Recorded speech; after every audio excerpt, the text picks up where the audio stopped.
Audiobook da Revista Espírita de 1861. Jornal de Estudos Psicológicos. Quarto ano, 1861. Maio, item 5. Questões e problemas diversos. O Sr. Jobard, de Bruxelas, nos dirige a carta seguinte, assim como as respostas que ele obteve a diversas perguntas. Meu caro presidente, estando Bruxelas tão longe de Paris como a lua do sol, os raios do espiritismo não a fizeram ainda aquecer. Todavia, Nicolas B., tendo-me consagrado 2 dias, nos inoculou um médium intuitivo escrevente de primeira qualidade, que nos espanta cada dia, tanto que ele mesmo se espanta com os magníficos ditados que lhe são feitos pelo espírito de Tertuliano, o qual quer que ele escreva um livro explicativo do quadro da criação dos mundos, a partir do caos até Deus. Eu o li ontem ao grande pintor Viertes, que o compreendeu e quer lhe consagrar uma página de 100 pés.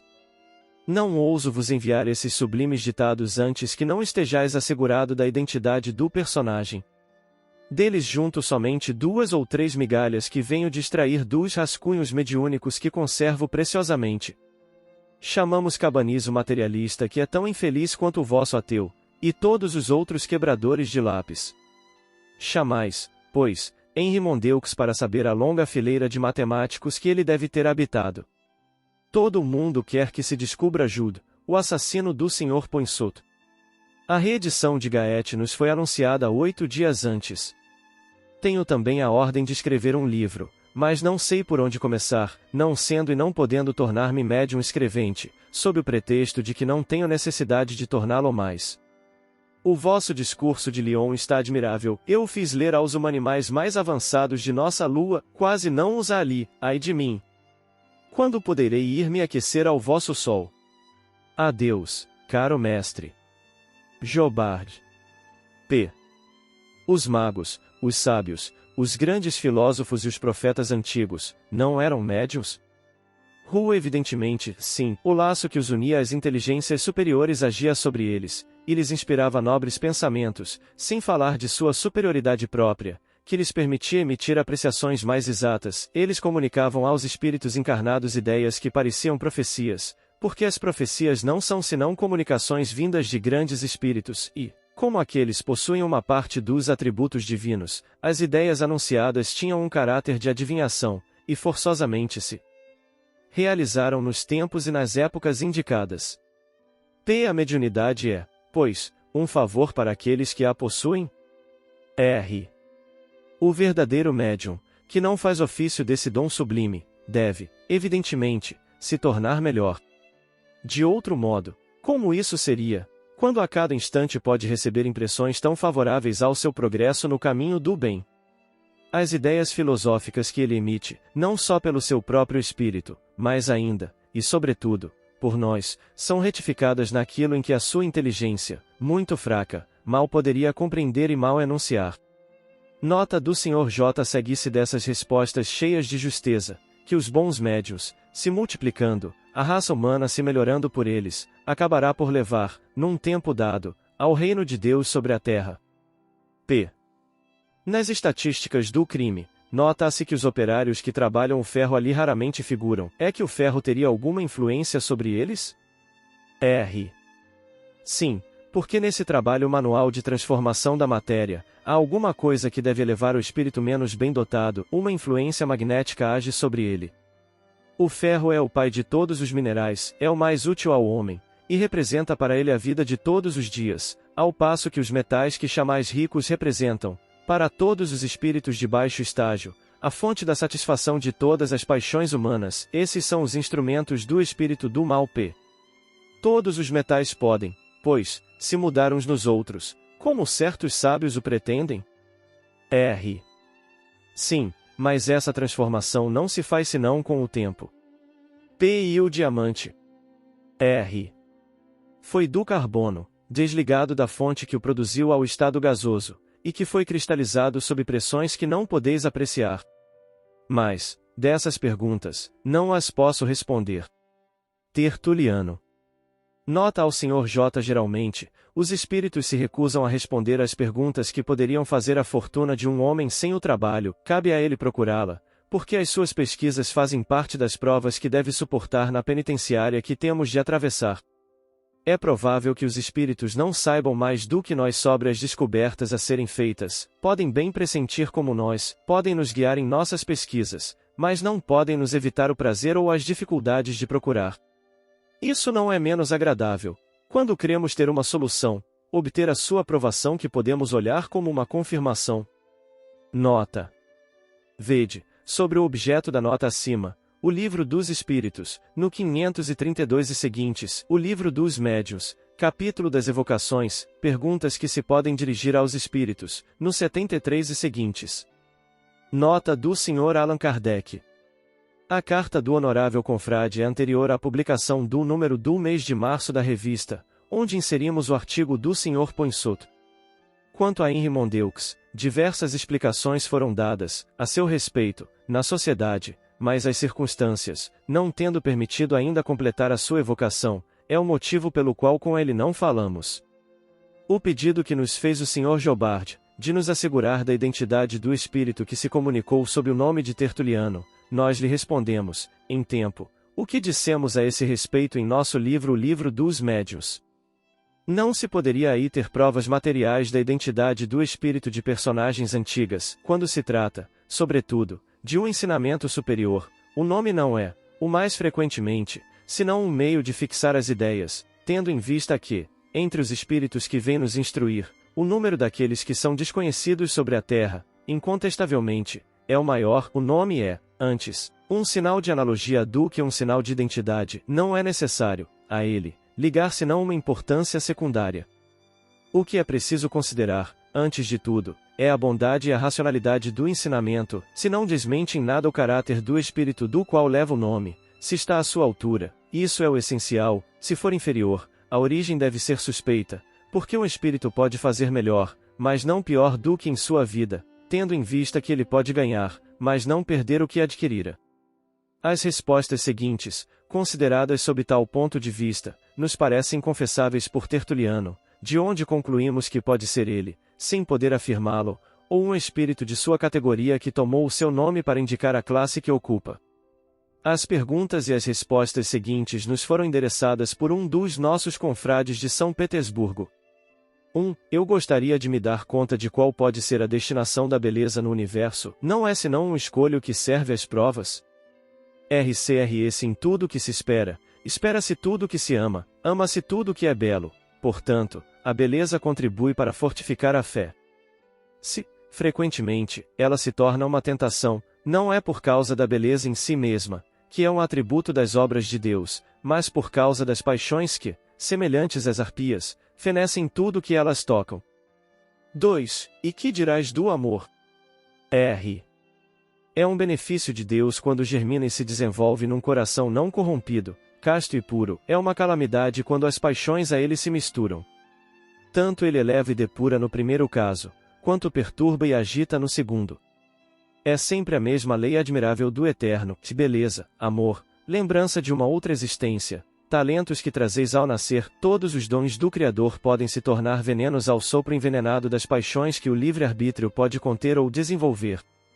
3. Peço a um bom espírito para consentir-me esclarecer sobre as perguntas que vou lhe submeter a propósito dos fatos relatados nas páginas 223 e seguintes de O Livro dos Médiuns, sobre a transfiguração.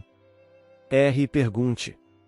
4. Se no aumento do volume do peso da jovem das cercanias de Saint-Étienne o fenômeno se produzisse pelo espessamento de seu perispírito, combinado com o de seu irmão, como os seus olhos, os dela, que deviam ficar no mesmo lugar, podiam ver através da camada espessa de um novo corpo que se formava diante deles.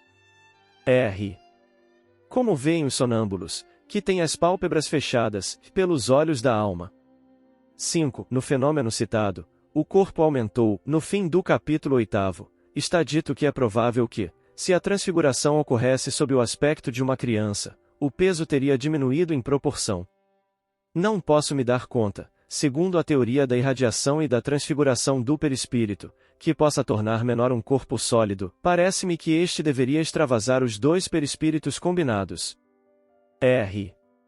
Como o corpo pode se tornar invisível pela vontade de um espírito superior, o da jovem torna-se pela força de um poder independente de sua vontade, ao mesmo tempo, o seu perispírito, combinando-se com o da criança pode formar, e forma, com efeito, a imagem dessa criança. A teoria da mudança do peso específico te é conhecida.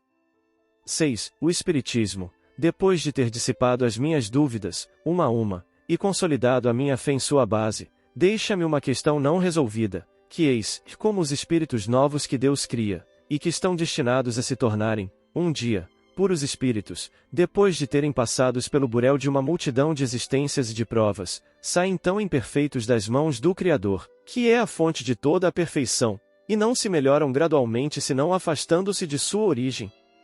R. Esse mistério é um daqueles que o Eterno não nos permite, de nenhum modo, penetrar, antes que nós outros, espíritos errantes ou encarnados, atinjamos a perfeição que nos acontece por direito, graças à bondade divina, perfeição que nos aproximará de novo de nossa origem e fechará o círculo da eternidade. Nota: nosso correspondente não nos disse qual foi o espírito que lhe respondeu, mas a sabedoria de suas respostas prova que não é um espírito vulgar, é o essencial, porque, sabe-se, o nome importa pouco. Nada temos a dizer sobre as primeiras respostas, que concordam, em todos os pontos, com o que nos foi ensinado, o que prova que a teoria que demos dos fenômenos espíritas não é um produto da nossa imaginação, uma vez que é dada por outros espíritos, em tempos e lugares diferentes, e fora de nossa influência pessoal.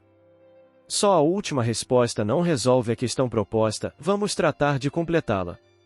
Dizemos, de início, que a solução pode ser facilmente deduzida do que está dito, com alguns desenvolvimentos, em O Livro dos Espíritos, sobre a progressão dos espíritos, no 114 e seguintes. Pouca coisa teremos para isso acrescentar. Os espíritos saem das mãos do Criador simples e ignorantes, mas não são nem bons nem maus, de outro modo Deus teria, desde sua origem, votado uns ao bem e à felicidade, os outros ao mal e à infelicidade, o que não concordaria nem com a sua bondade, nem com a sua justiça. Os espíritos, no momento de sua criação, não são imperfeitos senão do ponto de vista do desenvolvimento intelectual e moral, como a criança em seu nascimento, cor no germe contido na semente da árvore, mas não são maus pela sua natureza. Ao mesmo tempo que a razão neles se desenvolve, o livre-arbítrio em virtude do qual escolhem, uns o bom caminho e outros o mau, faz com que uns cheguem ao objetivo mais cedo do que os outros, mas todos, sem exceção, devem passar pelas vicissitudes da vida corpórea, para adquirir a experiência e ter o mérito da luta. Ora, nessa luta uns triunfam, os outros sucumbem, os vencidos podem sempre se levantar de novo e resgatar a sua derrota. Essa pergunta levanta outra mais grave que, frequentemente, nos fizeram, é esta, e Deus, que sabe tudo, o passado, o presente e o futuro, deve saber que tal espírito seguirá o mau caminho, que sucumbirá e será infeliz, nesse caso. Por que o criou? Sim, certamente, Deus sabe perfeitamente a linha que um espírito seguirá, de outro modo não teria a soberana ciência, se o mau caminho no qual o espírito se empenha devesse, fatalmente, conduzi-lo a uma eternidade absoluta de penas e de sofrimentos, se, porque falira, fora para sempre proibido de se reabilitar, a objeção acima teria uma força de lógica incontestável, e está aí, talvez, o mais poderoso argumento contra o dogma dos suplícios eternos, porque, nesse caso, é impossível sair desse dilema, ou Deus não conhece a sorte reservada à sua criatura, e então, não tem a soberana ciência, se a conhece, portanto, criou-a para ser eternamente infeliz, então, não tem a soberana bondade. Com a doutrina espírita, tudo concorda perfeitamente, e não há mais contradição, e Deus sabe que um espírito se empenha no mau caminho, conhece todos os perigos dos quais está semeado, mas sabe também que dele sairá, e que não há, para ele, senão um retardamento, e em sua bondade, e para facilitá-lo, multiplica no seu caminho as advertências salutares, das quais, infelizmente para ele, nem sempre aproveita. É a história dos dois viajantes que querem chegar a um belo país onde viverão felizes. Um sabe evitar os obstáculos, as tentações que o deteriam no caminho, o outro, por sua imprudência, se choca com esses mesmos obstáculos, tem quedas que o retardam, mas ele chegará por sua vez. Se, caminhando, pessoas caridosas o previnem dos perigos que corre, e se, por presunção, não os escuta, disso não será senão mais repreensível.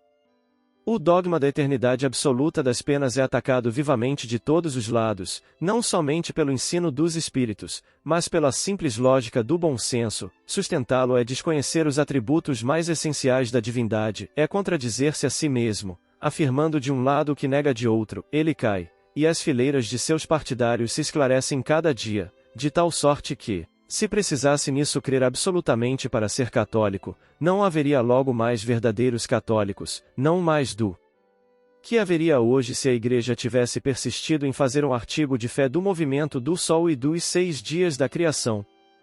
Persistir numa tese que a razão repele é levar um golpe fatal à religião, e dar armas ao materialismo. O Espiritismo vem, ao contrário, despertar o sentimento religioso que verga sob os golpes que lhe dá a incredulidade, dando, sobre as questões do futuro, uma solução que a razão mais severa pode admitir. Rejeitá-lo é recusar a âncora de salvação.